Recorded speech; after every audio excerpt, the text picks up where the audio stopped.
Máš pocit, že všetci okolo teba to už majú nejako vyriešené, zatiaľ čo ty sa topíš v oceáne pochybností.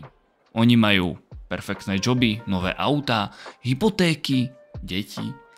Zatiaľ čo ty nevieš ani čo si dáš na večeru a nie to ešte čo so životom. Úplne chňápem. Vítaj v klube. Práve zažívaš štvrťživotnú krízu. Sme generácia, ktorá má najväčší potenciál v rámci toho všetkého, čo nám je k dispozícii.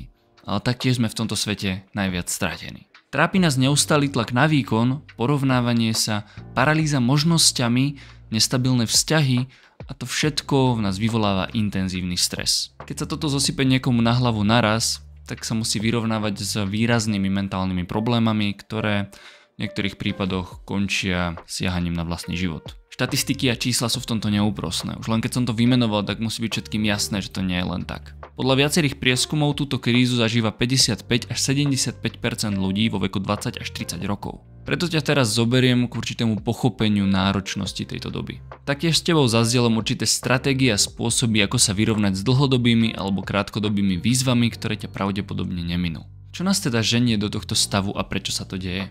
Začína to celé tým, že sa skončí nalinajkovaný život. Zrazu stojíš pred celým svetom, lebo vypadneš zo strednej alebo z výšky a teraz čo? No prakticky môžeš všetko. A to je to hrozivé. Pretože sme si dali do hlavy niečo také, že teraz sa musíme rozhodnúť a to rozhodnutie musí byť správne, nech to znamená čokoľvek. No a potom si tam ešte priložíme také, že toto rozhodnutie je nemenné a už to bude determinovať celý náš život. Zároveň zovšade na nás vyskakujú opálení, šťastní, úspešní ľudia v našom veku, takže sa porovnávame a vnímame, že nestíhame. Keď sa cez toto všetko prekúšeš a nejako otrasieš, tak ideš teda svojou cestou. Máš už možno nejakú predstavu, tak sa pustíš do nejakého projektu alebo do nejakého zamestnania, možno vypočuješ okolie, nejaké rady, okolie ťa má nejako navnímané, takže možno ti vedia poradiť aj správne. A tak skúšaš, testuješ, hľadaš to svoje. Niekedy nájdeš na prvú a niekedy sa nedarí. Nikdy nie si spoko, všade niečo úplne nesedí. A potom sa začne kopiť taký ten tlak z toho okolia, ktoré dáva jasnejšie najavo, že zlyhávaš. Aby nestačilo, tak ti dávajú ešte bomby, že nie si dosť a máš už mať všetko vyriešené. Máš mať stabilnú prácu, máš mať životného partnera, máš mať ideálne vlastné bývanie bez hypotéky, v najlepšom už aj deti. A to je banger. Mať toto všetko v tejto ekonomickej situácii je pre mnohých len sen. A keď si ešte predstavím, že vo voľnom čase sa máš venovať svojim priateľom, ktorí ťa nejako budú držať pokope, zároveň svojim nejakým koníčkom, ktoré ťa naozaj bavia a naplňajú, prípadne pokiaľ potrebuješ, tak ešte druhej práci, akože fú. A to je náklad. To sa niekde musí kompenzovať. Častokrát si to odnáša to, čo je najpodstatnejšie, aby nás to vôbec držalo pokope zvnútra. A to je mentálne zdravie. A mnohí sú v tejto smršti stratení. Úplne pochopiteľne. Aj keď robia čo môžu, tak sa cítia nepochopení, zároveň nechápu sami seba ani svet okolo. V tom má ale prsty rýchlosť tejto doby, pretože jednoducho nedokážeme držať krok so všetkým. No je to ťažké. A akýkoľvek pocit neistoty, ktorý teraz cítiš, je úplne prirodzený. Necíť zlyhanie kvôli tomu, že nie si niekde, kde máš byť. Radšej sa zastav, obzri späť. Pozri sa, že na celú tú štreku, ktorú už máš za sebou. Skús sa zamyslieť, že čo ťa tvorí, kam ťa to ťahá. Skús nájsť to svoje. Možno niekomu teraz budem znieť tak, že som úplne nad vecou a spapal som všetku múdrosť sveta, keď sa staviam do tejto pozície a komentujem tento fenomén doby. Ale ja som v tom tiež sa kúpem vo všetkých tých močiaroch a miešam si svoje kašičky problémov. A zlyhal som toľkokrát, že už ma to ošľahalo vetrom. Ale chcem ti dať možno nový pohľad a zazdieľať informácie a tie stratégie, ktoré ti vedia pomôcť. Pretože ono vôbec nejde o to, kde by som mal byť ja alebo kde máš byť ty. Pre niekoho budeme vždy zlyhaním a nedostatočný. Osobne to mám absolútne v páči, pretože viem, čo robím, viem, pre koho to robím a viem, čo chcem priniesť tomuto svetu.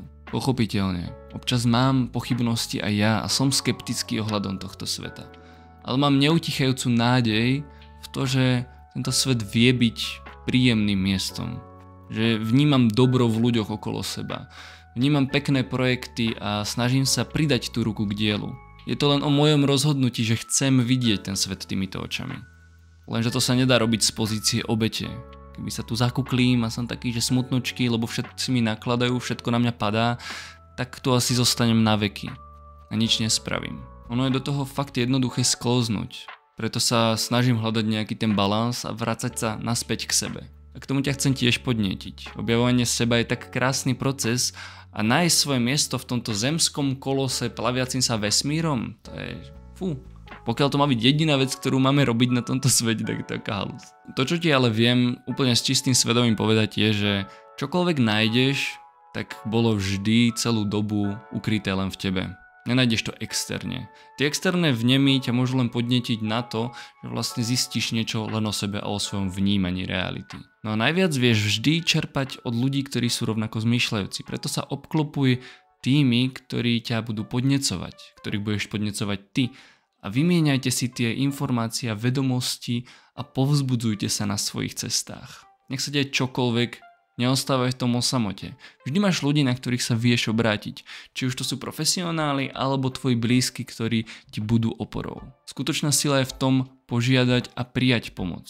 Taktiež aj dávať, ale keď nemáš dostatok, tak nedokážeš rozdávať. To je dôležité si uvedomiť a vedieť si ochraniť aj to svoje. Keď to urobíš zavčasu, tak sa vyhneš tomu nahromadeniu hromady bordelu a veci, ktoré sa naniesli dnu. A potom sa možno vyhneš aj tým väčším problémom. Vieš ich vyriešiť ešte vopred. Pretože keď už problém nastane, tak to nerad hovorím, ale je už neskoro. Aj keď stále lepšie neskoro ako nikdy, ale všetkému sa dá predísť. Ak už ale cítiš, že nevieš ako ďalej, tak napíš napríklad na ipečko.sk. Sú tam odborníci, ktorí ti určite vedia pomôcť. No táto cesta nie je priamočiara, ani nikdy nebude. Je úplne čakaraka, rôzna, divná občas a je len na tebe, že ako k tomu budeš pristupovať. Je tvoja zodpovednosť prebrať tie oťaže svojho života a potom sa rozhodnúť, že či sa budeš navždy sťažovať a opúšťať, alebo či si to budeš užívať a hľadať nejaké tie vtipné spôsoby, ako existovať. A ak si tu pre tie skompaktnené praktické rady, ktoré som nejako komponoval aj do toho voľného rozprávania doteraz, tak poďme na to. Popísali ich psychologičky Hiba Dabis a Julia Yates. Zmeň prostredie. Niekedy len stačí vyskočiť z toho, čo poznáš. Niečo malé. Nemusíš sa hneď presťahovať, ale zmeň miesto v parku alebo choď do inej kaviarne. Spoznaj nových ľudí, nové vnemy. Zvýš sebauvedomenie. Hľadaj, čo ti sedí, čo ti možno nesedí. Pozoruj, kde vidíš seba a kde len nasleduješ dav. Nachádzaj to svoje. Nájdi oporu. Každý z nás potrebuje pevné sociálne piliere, takže sa obklopuj úžasnými ľudkami. Je ich tu mnoho. Buduj rozhodnosť. Prvé kroky sú ťažké, ale nepríjmi scenár toho, čo ti nevyhovuje. Rozhýb sa a rob veci, ktoré ti prídu prirodzené. Maj pozitívny prístup. Nechcem sa teraz ubrať do nejakých motivačných žvástov, ale niečo na tom pravdy je. Katastrofizovanie a vnímanie len negatívnych vecí ničomu nepomôžu. Vo všetkom sa dá nájsť tá hodnota, to príjemné, to pozitívne, to, z čoho si vieš zobrať niečo zmysluplné a na základe toho potom následne stavať.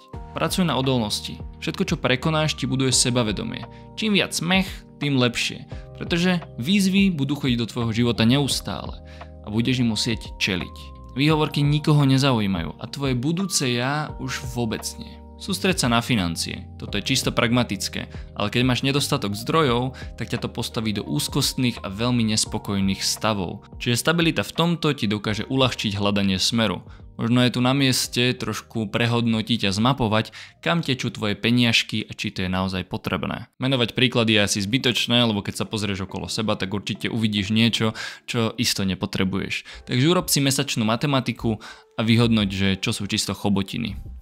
A posledné bonusové, ktoré som si sem dovolil dať, staraj sa o seba a dopraj si. Staraj sa o seba po tej mentálnej aj fyzickej stránke, pretože upadnúť a potom sa dostať do toho kolotoča, potom sa ťažko z toho nejako vyhrabáva.